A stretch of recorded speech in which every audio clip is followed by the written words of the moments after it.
बिस्मिल्लाहिर्रहमानिर्रहीम। अस्सलाम वालेकुम स्टूडेंट्स, हाउ आर यू? कैसे हैं आप सब लोग? With the physics of class 9th chapter number 8 और chapter number 8 the thermal properties of matter.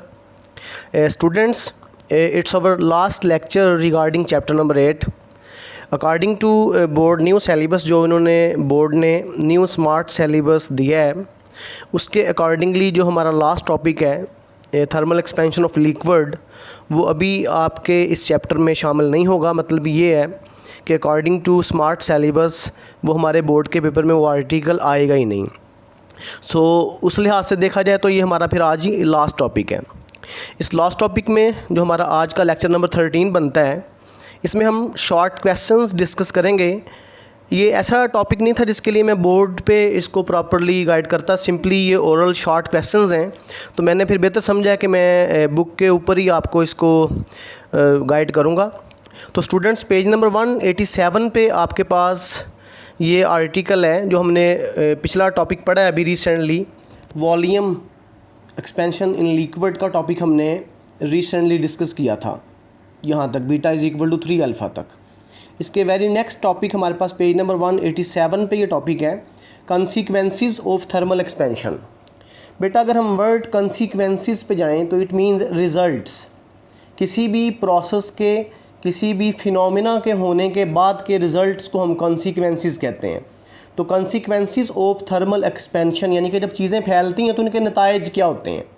बेटा बड़ा इंपॉर्टेंट शॉर्ट क्वेश्चन है, बिल्कुल स्टार्ट में फर्स्ट लाइन पे आपको लिखा नज़र आ रहा है कि why gaps are left in railway tracks, कि जो ट्रेन की पटरियाँ होती हैं, अगर आपने कभी रेलवे ट्रैक्स पे विज़िट किया है, अगर आपको कभी रेलवे स्टेशन पे जाने का इत्तेफाक हुआ है और आपने ट्रेन की पटरियाँ देखी हैं तो बेटा ट्रेन की पटरियाँ आपस में जोड़ने के बाद उनको एक लंबी पटरी की फॉर्म के अंदर उसको बिछाया जाता है। वो छोटे छोटे पीस होते हैं, यानी कि वो 10 या 12 या 20 मीटर लंबाई का एक पीस होता है, फिर उसके बाद एक नया पीस, इन दोनों पीसेस को आपस में ज्वाइन किया जाता है, इनको जोड़ा जाता है। तो क्वेश्चन ये है कि जब ट्रेन की पटरियाँ बिछाई जाती हैं, जोड़ी जाती हैं, तो उनमें गैप्स, उनमें खला क्यों रखा जाता है।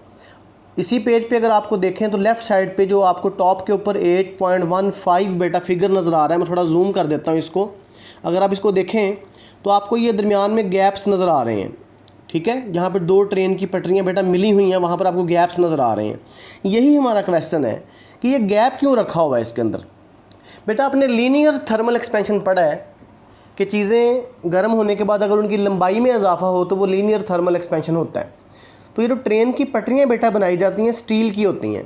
स्टील आपकी इतला के लिए कि प्योर मेटल नहीं है, स्टील कम्बिनेशन है डिफरेंट मेटल्स का, ठीक है। तो ये ट्रेन की पटरियों में गैप्स बेटा इसलिए रखे जाते हैं कि जो इंजीनियर ट्रेन की पटरियाँ बनाते हैं उनको इस चीज़ का अंदाज़ा होता है कि किसी भी जगह पर गर्मी के मौसम में ये पटरियाँ कितनी फैल सकती हैं, और अगर इनको बिल्कुल नेक टू नेक जोड़ देंगे बेटा तो ये टेढ़ी हो जाएंगी, ठीक है। अगर इनको बिल्कुल साथ जोड़ के वेल्ड कर दिया जाए तो बेटा ये पटरियाँ ट्रेन की जो सी हैं वो टेढ़ी हो जाएंगी, और गर्मी के मौसम के अंदर ट्रेनों को बहुत बड़े बड़े हादसा पेश आ सकते हैं। इसलिए बेटा गर्मी के मौसम में ट्रेन की पटरियां आपस में कांटेक्ट में आने के बाद टेढ़ी ना हो जाएं, इस चीज़ को मद्देनज़र रखते हुए फिर जो ट्रेन की पटरियों को जब ले डाउन किया जाता है, बिछाया जाता है बेटा, तो उनमें गैप्स रखे जाते हैं, जिस तरह कि आपको ये गैप जो सा नज़र आ रहा है, ठीक है। अब ये गैप कितना रखा जाता है इसका अंदाज़ा होता है इंजीनियर्स को। फॉर एग्ज़ाम्पल अगर पाकिस्तान की बात करें, अगर हम पंजाब की लाहौर की बात करें तो हमारे इन इलाकों में गर्मी के मौसम में जो टम्परेचर है वो 46 डिग्री सेंटीग्रेड, 47 डिग्री सेंटीग्रेड, 45-46 की एवरेज तक जाता है। तो इतने टम्परेचर पे जब इस ट्रेन की पटरी को पूरे दिन में कम से कम 10 से 12 घंटे के अंदर गर्मी को फेस करना होगा तो कितना इसमें थर्मल एक्सपेंशन हो सकता है, लीनियर कोफिशिएंट इसका कितना होगा, उस अंदाजे के मुताबिक बेटा यहाँ पर गैप छोड़ा जाता है। और गैप को छोड़ने का मकसद क्या है? मकसद है कि पटरियाँ टेढ़ी ना हो जाएं। टेढ़ी हो जाएंगी तो ट्रेन को कोई हादसा हो सकता है, ठीक है बेटा। अब इसको रीड करते हैं सिंपली। ये फर्स्ट पैराग्राफ जहाँ पर ख़त्म हो रहा है वहाँ तक इसका आंसर है। तो इसका आंसर स्टार्ट हो रहा है, the expansion of solids may damage the bridges, railway tracks and roads as they are constantly subjected to temperature changes. कहता है कि जो सॉलिड्स में होने वाला एक्सपेंशन है, ठीक है। ये डैमेज करता है, नुकसान पहुंचाता है किसको? ब्रिजेस को, पुलों को। पुल के मतलब भी हमारा अगला शॉर्ट क्वेश्चन है। रेलवे ट्रैक्स को, रोड्स को। अक्सर आप देखते हैं सड़कें जो सी हैं ना, रोड्स हैं, उनमें क्रैक्स आ जाते हैं गर्मी के मौसम में, अगर अच्छे तरीके से वो तामीर ना हुए हों, ठीक है, तो उनमें भी क्रैक्स आ जाते हैं, दरारें आ जाती हैं उनके अंदर भी। तो फिर इस चीज़ से बचने के लिए क्या होता है? So provision is made during construction for expansion and contraction with temperature. लिहाजा थोड़ी सी प्रोविजन रखी जाती है, गुंजाइश रखी जाती है, ताकि गर्मी के मौसम में कितना इन्होंने फैलना है और सर्दी के मौसम में कितना सुकड़ना है, इन दोनों चीज़ों के मुताबिक एक गुंजाइश निकाली जाती है। उसके अकॉर्डिंगली फिर इन ट्रेन की पटरियों को बक्कल किया जाता है, जोड़ा जाता है। For example, railway tracks buckled on a hot summer day due to expansion if gaps are not left between sections. तो जो रेलवे ट्रैक्स हैं बकल्ड हो जाएंगे, एक दूसरे के ऊपर चढ़ जाएंगे। अगर ये बिल्कुल नेक टू नेक मिली होती, जो आपको गैप नज़र आ रहा है, अगर ये बिल्कुल ना होता, एक पटरी के ख़त्म होते दूसरी पटरी होती, तो बेटा गर्मी के मौसम में इन्होंने टेढ़ा हो जाना था। और फास्ट मूविंग ट्रेन अगर इस टेढ़ी पटरी पे से गुजरती है तो वो डी रेल हो जाती है। डी रेल का मतलब है पटरी से उतर जाना। तो ट्रेन अगर पटरी से उतर जाएगी तो इसका मतलब है वो किसी बड़े हादसे का शिकार हो सकती है। तो इस चीज़ को अवॉइड करने के लिए ये गैप्स वहाँ पर रखे जाते हैं। बड़ा इंपॉर्टेंट शॉर्ट क्वेश्चन है, बोर्ड में आया हुआ है। अगला शॉर्ट क्वेश्चन इसी पैराग्राफ के नीचे आपको नज़र आ रहा है। इसमें ये है कि जो ब्रिज होते हैं, जो पुल होते हैं, जिस तरह के फ़रुखाबाद में हमारे पास जो कैनाल्स हैं, नहरें हैं, उनके ऊपर ब्रिज हैं। तो सवाल ये है कि ब्रिजेस के अंदर इनको कंस्ट्रक्ट करते वक्त एक एंड को, इसके एक एंड को, एक साइड को फिक्स क्यों किया जाता है, जबकि दूसरे एंड को फ्री क्यों छोड़ा जाता है? अगर आप डायग्राम देख रहे हैं, मैं इसको जूम करता हूँ थोड़ा सा, इस डायग्राम को भी। जो कार वाली साइड आपको नज़र आ रही है बेटा, बिल्कुल वो फिक्स्ड है, जबकि अपोजिट साइड के ऊपर अगर आप देखें तो रोलर्स लिखा नज़र आ रहा है, नीचे रोलर्स लगे हुए हैं, ठीक है ना, जो रोलिंग फ्रिक्शन पैदा करेंगे। और ऊपर एक गैप छोड़ा हुआ थोड़ा, यानी कि ब्रिज जिन पिलर्स पे खड़ा किया जाता है बेटा, दो पिलर्स आपको डायग्राम में नज़र आ रहे हैं, ठीक है। जो राइट साइड का पिलर आपको नज़र आ रहा है वो फिक्स है, उसके ऊपर ब्रिज का हिस्सा, जो सेक्शन है ब्रिज का उसके ऊपर आ रहा है वो फिक्स है। जबकि लेफ़्ट साइड के पिलर के ऊपर आपको जो हिस्सा नज़र आ रहा है, ब्रिज का जो सेक्शन नज़र आ रहा है, वो फिक्स नहीं है। उसके नीचे एक तो रोलर्स लगे हुए हैं और उसके टक्कर जहाँ पर है, जो उसका हेड है, वहाँ पर गैप आपको नज़र आ रहा है। ये इसलिए रखा हुआ है कि गर्मी के मौसम में सड़क ने भी फैलना है बेटा। ये जो ब्रिज है बेटा कंक्रीट का बना होगा, उसमें दरमियान में स्टील के गिर्डल्स, गार्डर डाले होंगे उन्होंने, या उन्होंने सरिया डाला होगा। तो दोनों सूरतों के अंदर होगा ये कि गर्मी के मौसम में इसने ब्रिज ने फैलना है। अब अगर इसके नीचे रोलर्स ना लगाए जाएं और ये फैले तो बेटा स्लाइडिंग फ्रिक्शन होगी। फ्रिक्शन के वजह से जो उसकी मूवमेंट है, मोशन है, वो रुकेगी, और वो रुकेगी तो ब्रिज टूट सकता है, बहुत जल्दी ख़त्म हो जाएगा, वो उसकी लाइफ बिल्कुल ख़त्म हो जाएगी। लेकिन इसका तरीकाकार फिर क्या है? इसको अवॉइड करने का तरीकाकार ये है कि अगर नीचे रोलर्स लगा दिए जाएँ तो ब्रिज को मूव करने में आसानी रहेगी।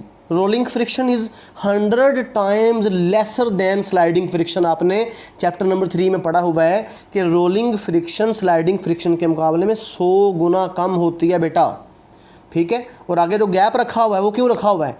इसीलिए रखा हुआ है कि गर्मी के मौसम में जब ये फैलेगा तो सामने वाले जाके टक्कर पे टकरा जाएगा, ये हिस्सा फिल हो जाएगा। अगर आप कभी लाहौर गए हैं, रावी ब्रिज पे से गुजरे हैं, या किसी डैम के ब्रिज पे से गुजरे हैं आप कभी, तो आपने देखा होगा कि वहाँ से हल्की हल्की स्लीट, जो स्टील की प्लेटें ना बाहर आई होती हैं, गैप्स होते हैं उनके दरमियान, वो सेक्शन बाय सेक्शन होता है ना ब्रिज, ठीक है ना। ब्रिज बहुत बड़े साइज़ का अगर ब्रिज है, उसकी लंबाई है को 100-200 मीटर लंबाई है उसकी, तो बेटा वो 100 या 200 मीटर लंबी कंक्रीट की छत, या जैसे लेंटर कहते हैं हम, वो एक ही दफ़ा नहीं डाला जाएगा, टुकड़ों के अंदर छोटे छोटे टुकड़ों में ब्रिज बनाया जाएगा। हर 2 टुकड़ों के नीचे पिलर्स होंगे, ठीक है। और पिलर में एक साइड पे ब्रिज फिक्स होगा और दूसरी साइड पे फिक्स नहीं होगा।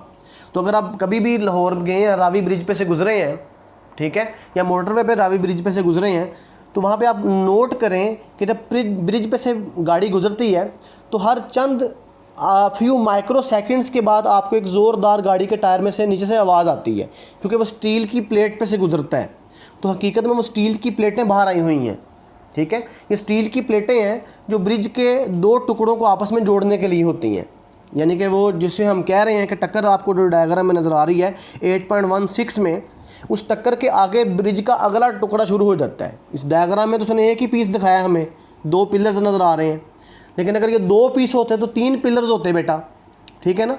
तो जो मिड वाला पिलर होता उसके ऊपर अगले वाला ब्रिज का पोर्शन भी आना था, जो इस डायग्राम में नहीं है। इस डायग्राम में सिर्फ 2 पिलर्स दिखाए हैं और ऊपर एक ब्रिज का पोर्शन दिखाया है।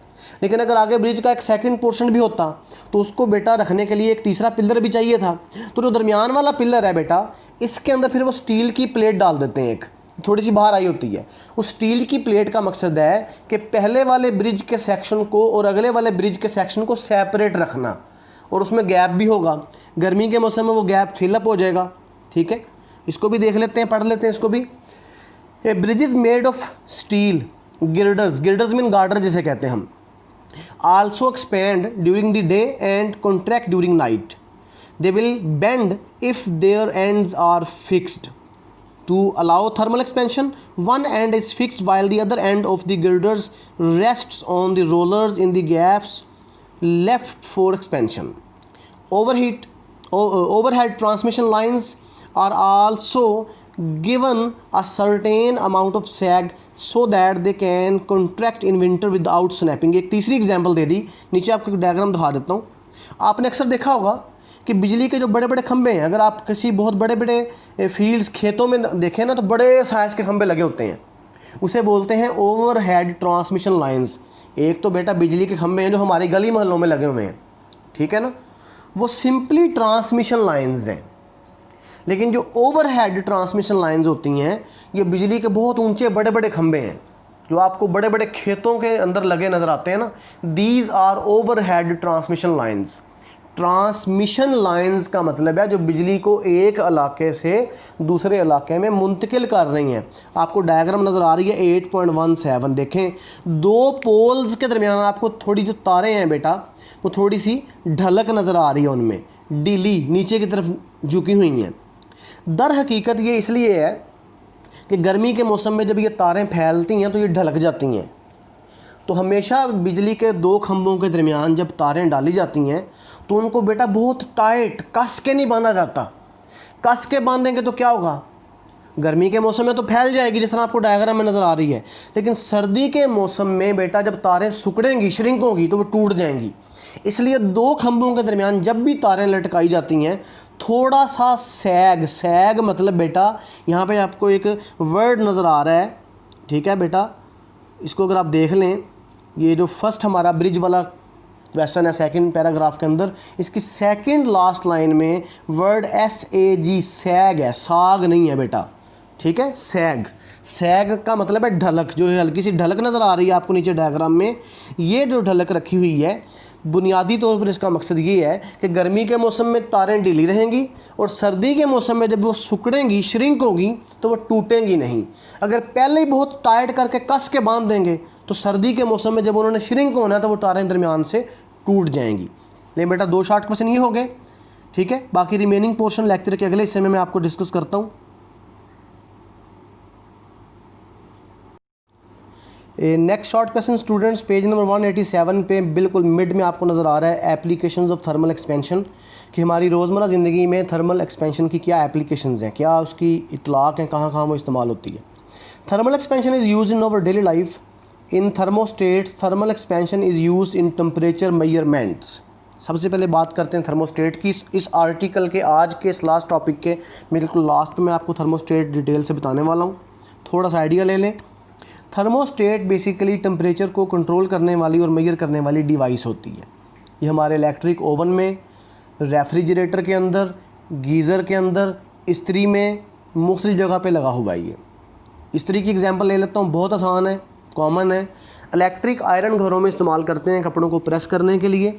उसके ऊपर एक डायल नमा चीज़ नज़र आ रही है आपको, जो नंबर है, ठीक है, वो नंबर 1 से लेकर नंबर 6 तक नंबर्स नज़र आ रहे हैं। दर हकीकत बेटा वो थर्मोस्टेट है।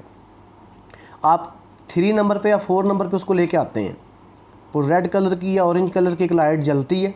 उसके बाद इस्त्री का जो आयरन का जो बेस है, नीचे वाला हिस्सा है, वो हीटअप होता है, और जितने नंबर पे आपने सेलेक्ट किया है अंदर लगा हुआ थर्मोस्टेट उतने टेम्परेचर को कंट्रोल करते हुए उतना उसे गर्म करेगा, और उसके बाद ऑटोमेटिकली लाइट डिस्कनेक्ट हो जाएगी, यानी कि करंट की सप्लाई ख़त्म हो जाएगी, और इस्त्री आपकी दोबारा ठंडा होना शुरू हो जाएगी। जब वो बिल्कुल ठंडी हो जाएगी दोबारा लाइट जलेगी ऑटोमेटिकली, करंट की सप्लाई दोबारा बहाल हो जाएगी और वो दोबारा गर्म होना शुरू हो जाएगी।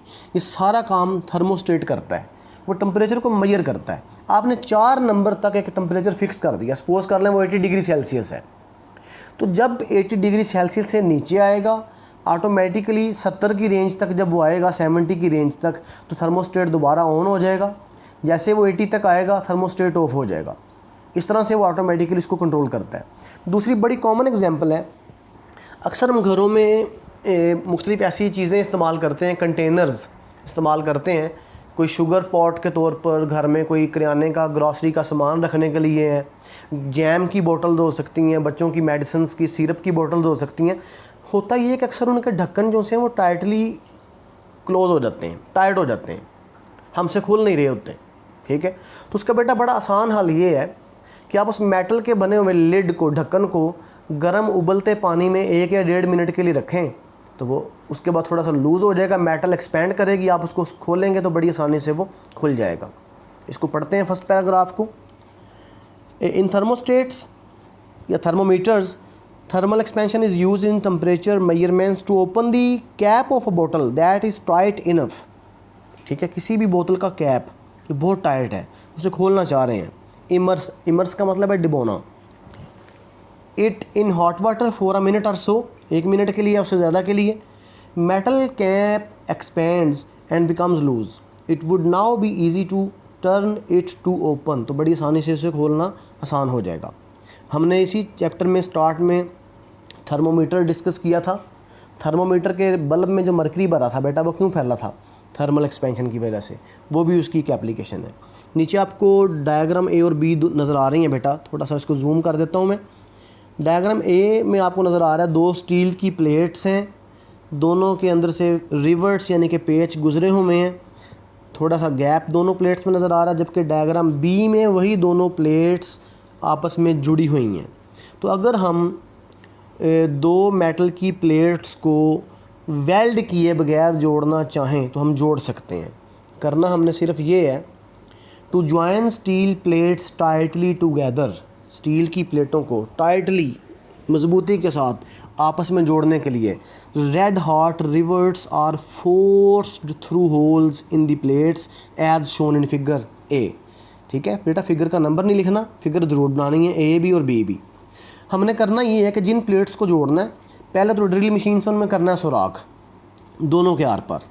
फिर हमने मुनासिब साइज़ के रिवर्ट्स यानी कि पेच कह लें, नट या बोल्ट्स कह लें, काबले कह लें उर्दू में उसे, ठीक है, वो अंदर से गुजारने। रेड हॉट का मतलब ये है कि पहले उनको पकाना है आपने, इतना गर्म करना है कि वो रेड हो जाए, ठीक है। फिर उनमें से गुजारना है उनको फोर्सफुली, लेकिन जब गुजारना है तो प्लेट्स के दरमियान बेटा गैप रहे। फिर क्या होगा, फिर हम उनको करेंगे ठंडा, कूल डाउन करेंगे, ठंडा पानी डालेंगे या किसी भी तरीके से ठंडा करेंगे। तो जो रिवर्ट्स थे, रेड हॉट रिवर्ट्स थे बेटा, वो एक्सपैंड हुए थे गर्म होने की वजह से। लेकिन जैसे वो ठंडे होंगे, वो श्रिंक होंगे, सिकुड़ेंगे, तो दोनों प्लेटें एक दूसरे के करीब आ जाएंगी और बड़ी टाइटली ग्रिप हो जाएंगी। उसके बाद हम ऊपर से उसको हैमर करके हथौड़े से कूट के जोड़ को पक्का कर लेंगे, तो इस तरह वो दोनों प्लेट्स कभी भी नहीं हिलेंगी। तीसरी नीचे आपको लास्ट पे नज़र आ रहा है, iron rims are fixed on wooden wheels of carts.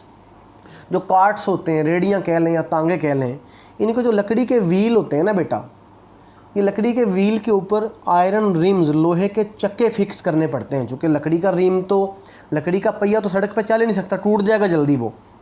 अगर आपने तांगा या रेडी या कोई कार्ट, कोई छकड़ा वगैरह देखा है कभी, तो गौर करें, फोकस करें, ऑब्ज़र्व करें कि उसका व्हील तो लकड़ी का है, लेकिन उसके ऊपर लोहे का रिम एक चक्का से चढ़ा हुआ है और उसके ऊपर रबर लगी हुई है, ताकि ज़मीन से आने वाली वाइब्रेशंस कम से कम हो सके और ये टायर टूटे ना।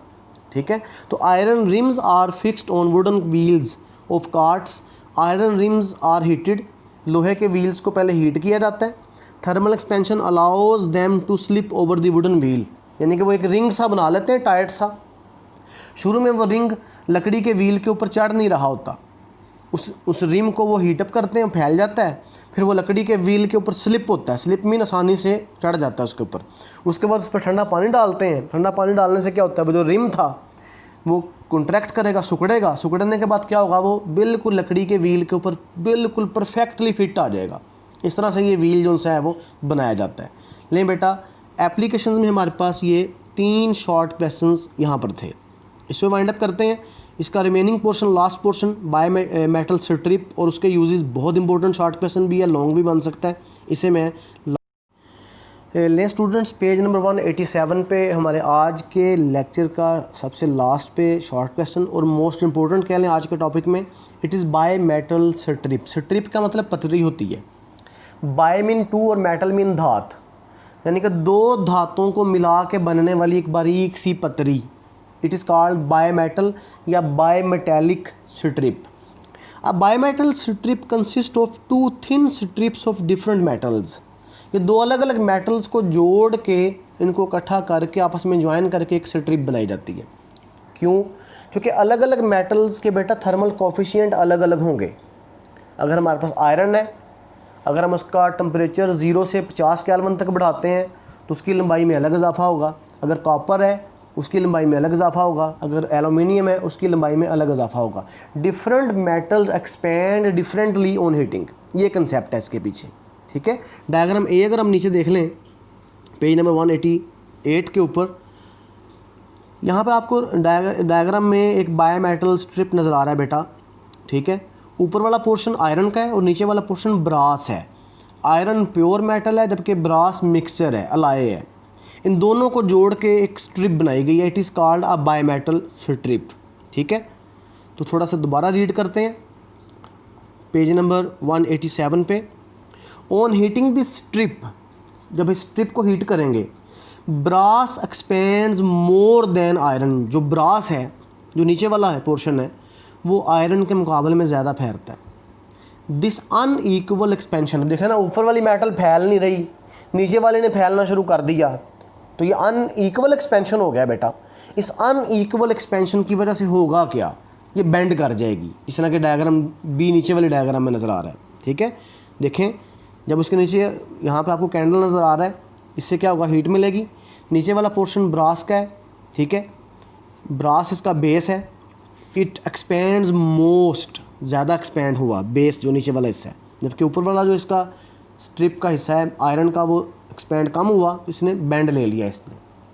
अब ये इस्तेमाल कहाँ होता है? Bimetal strips are used for various purposes. बहुत सारे मकासद के लिए इस्तेमाल होते हैं। Bimetal thermometers are used to measure temperatures especially in furnaces and ovens. Bimetal thermometer इस्तेमाल होते हैं फर्नेस के अंदर और ओवन्स के अंदर। जो हमारे घर में बेटा ओवन लगा हुआ है वो फर्नेस भट्टी कहते हैं, जहाँ पर मेटल्स को, धातों को पिघलाया जाता है। जैसे पाकिस्तान में स्टील मिल है कराची में, वहाँ बेटा बहुत बड़े बड़े साइज़ की आपके घर में कमरों जितनी बड़ी फर्नेसेस यानी कि भट्टियाँ लगी हुई हैं। उन भट्टियों में एक ही वक्त में सैकड़ों किलोग्राम लोहा पिघलाया जाता है। अब वहाँ पे आम थर्मामीटर इस्तेमाल नहीं हो सकता। 2-3 हज़ार डिग्री सेल्सियस टेम्परेचर होता है बेटा। उतने टेम्परेचर पे तो थर्मामीटर खुद पिघल जाएगा अगर हम आम थर्मामीटर इस्तेमाल करेंगे। लिहाजा फिर वहाँ पर बाय मेटल स्ट्रिप्स के थर्मामीटर्स को इस्तेमाल किया जाता है। Bimetal strips are also used in thermostats. मैंने आपको पहले बताया था कि मैं लास्ट पे आपको थर्मोस्टेट के बारे में डिटेल से बताऊंगा। ये देखें, बिल्कुल आपको इसी पेज पे लेफ़्ट साइड पे थर्मोस्टेट नज़र आ रहा है और ये वो थर्मोस्टेट है जो आपके इस्त्री में लगा हुआ है। अगर आप अपनी बुक को, जो आपको इस वक्त हॉरिजॉन्टल ये डायग्राम लेफ़्ट साइड पे नज़र आ रही है, इसको 90 डिग्री पे घुमा लें, ठीक है ना, तो ये थर्मोस्टेट बिल्कुल ऊपर चला जाएगा। ठीक है। तो बेटा इस केस के अंदर हमारे पास सिचुएशन ये है, अगर मैं थोड़ा सा इसको जूम कर देता हूँ, आपको लेफ़्ट साइड पे कंट्रोल नॉब नज़र आ रहा है। ठीक है। कंट्रोल नॉब ये वो है जिसमें से आपने घुमाना है, इस्त्री के ऊपर वो लगा होता है बिल्कुल बाहर की तरफ। इसको घुमाते हैं, वो नंबर्स नीचे एडजस्ट हो जाते हैं। नीचे आपको देखें 2 कॉन्टैक्ट्स नज़र आ रहे हैं। ठीक है ना। कंट्रोल नॉब के अंदर देखें तो आपको पेच सा नज़र आ रहा है। ये दरमियान में पेच बेटा, ये देखें, ये यहाँ पर पेच है ये वाला। ठीक है। जब आप घुमाएंगे ये पेच नीचे वाले 2 कॉन्टैक्ट्स के ऊपर, ये देखें कॉन्टैक्ट्स लिखा नज़र आ रहा है। ये कॉन्टैक्ट्स किस चीज़ के हैं? एक तो कॉन्टैक्ट जो है बेटा बिल्कुल थर्मोस्टेट की जो कंट्रोल नॉब है उसके साथ मिला हुआ है, और उसके आगे एक बाय मेटल स्ट्रिप लगी हुई है। देखें ये लेफ़्ट साइड पे बाय मेटल स्ट्रिप लिखा हुआ है बिल्कुल नीचे। ठीक है। बाय मेटल स्ट्रिप का ऊपर वाला हिस्सा आयरन है और नीचे वाला हिस्सा ब्रास है। ब्रास वाली साइड जो सी है वो मिली हुई है कंट्रोल नॉब के साथ। ब्रास वाली साइड कंट्रोल नॉब के साथ मिली हुई है, ठीक है ना। होगा क्या इससे कि जिस भी नंबर तक आप इस्त्री के ऊपर टेम्परेचर को कंट्रोल करेंगे उस नंबर तक वो हीटअप होने के बाद ब्रास जल्दी मेल्ट होगा, एक्सपेंड करेगा, और आयरन कम एक्सपेंड करेगा। नतीजे के तौर पर वो जब पतरी टेढ़ी होगी तो दोनों कॉन्टैक्ट्स जो नीचे बैठे नज़र आ रही हैं वाले कॉन्टैक्ट्स, ये जो आपको कॉन्टैक्ट्स लिखा नज़र आ रहा है, ये दोनों पतरियाँ यहाँ से जुदा हो जाएंगी, सेपरेट हो जाएंगी। सेपरेट होंगी तो क्या होगा बेटा, सेपरेट होगी तो करंट ख़त्म हो गया, लिहाजा इस्त्री जो सी है वो गर्म होनी बंद हो जाएगी। अगर आप पूरी डायग्राम को देखें तो ऊपर की तरफ करंट टू हीटर लिखा हुआ है, करंट फ्रॉम सप्लाई लिखा हुआ है। सप्लाई से जो करंट आ रहा है वो आपके कंट्रोल नॉब के ज़रिए जा रहा है बेटा। कहाँ जा रहा है, बायोमेटल स्ट्रिप में। स्ट्रिप में जो करंट जाता है वो हीटअप करता है उसको, करंट की वजह से हीट पैदा होती है। उस हीट के नतीजे में ब्रास थोड़ा सा एक्सपेंड करती है, और ब्रास एक्सपेंड करने के बाद बायोमेटल स्ट्रिप जो सी है बेटा वो टेढ़ी हो जाती है, और उसके टेढ़े होने के नतीजे में वो दोनों जगह से सेपरेट हो जाती हैं दोनों पतरियाँ, और वहाँ से कॉन्टैक्ट ब्रेक हो जाता है और इस्त्री गर्म होना बंद कर देती है। जैसे ये बायोमेटल स्ट्रिप दोबारा कॉन्टैक्ट पॉइंट पे आके जुड़ती है, दोबारा से करंट की सप्लाई शुरू हो जाती है और इस्त्री दोबारा आपकी गर्म होना शुरू हो जाती है। इसका मतलब शॉर्ट क्वेश्चन आएगा तो नहीं, ठीक है, लेकिन चूँकि उसने एक डायग्राम बनाई हुई है तो मेरा मकसद था आपको इस चीज़ को एक्सप्लेन कर देना ताकि आप परेशान ना होते रहें। इस तरह की चीज़ को हम थर्मोस्टेट कहते हैं। इससे मिलते जुलते थर्मोस्टेट्स इलेक्ट्रिक गीज़र के अंदर या गैस गीज़र के अंदर लगा होता है, इसके अलावा ओवन्स में लगे होते हैं, इस्त्रियों में लगे होते हैं बेटा। ये स्टूडेंट्स हमारा चैप्टर नंबर 8 जो है अल्हम्दुलिल्लाह कंप्लीट हो गया। Last topic thermal expansion of liquid board के न्यू सिलेबस के मुताबिक इस आर्टिकल को निकाल दिया गया है, लिहाजा ये आर्टिकल मैं सीनियर 9th क्लास को करवाऊँगा भी नहीं। जितना हमारा चैप्टर नंबर 8 बनता था उसके अकॉर्डिंगली चैप्टर नंबर 8 हमारा कंप्लीट हो गया, और यहीं तक आपका एग्ज़ाम के अंदर ये चीज़ें शामिल होंगी। अल्लाह हाफिज़।